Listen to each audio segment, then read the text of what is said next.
बिस्मिल्लाहिर्रहमानिर्रहीम। अस्सलाम वालेकुम। कैसे हैं आप सब? उम्मीद है आप सब ठीक होंगे। आज मैं बहुत ज़बरदस्त मैंगो प्यूरी की रेसिपी लेकर आई हूँ।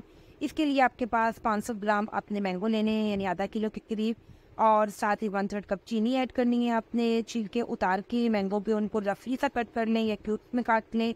फिर हमने जी इनको जग में डालना है और इनको ब्लेंड करना है। जग में आपने तमाम मैंगो जो आपने कट किया है वो डाल देना है, ठीक है जी। और साथ ही आपने मेरे चैनल को लाइक, शेयर और सब्सक्राइब भी कर दें, और साथ ही आप इसमें चीनी अब ऐड कर दें, और आपने कोई पानी ऐड नहीं करना और इसको इस तरीके से ब्लेंड कर लेना है।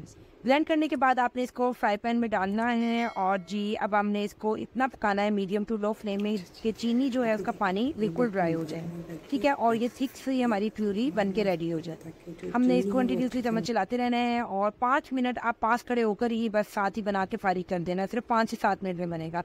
और फिर आपने वनीला एसेंस है तो 1-2 ड्रॉप वो डाल दें, या मैंगो एसेंस डाल दें आप 1-2 ड्रॉप।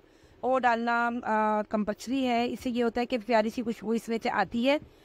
और अब इस प्योरी हमारी ये वाली जो मैंगो प्योरी है माशाल्लाह से बिल्कुल रेडी हो चुकी है। अब आपने इसको किसी भी एयरटाइट कंटेनर में डाल के फ्रिज में आप इसे रख सकते हैं 1 महीने के लिए।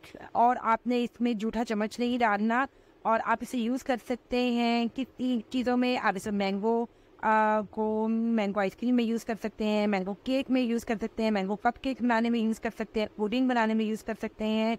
आपकी क्योंकि ये जो मैंगो प्यूरी है हमारे बहुत सी बेकिंग में और काफ़ी चीज़ों में हमारे यूज़ होती है। एक दफ़ा बना के रखी होगी।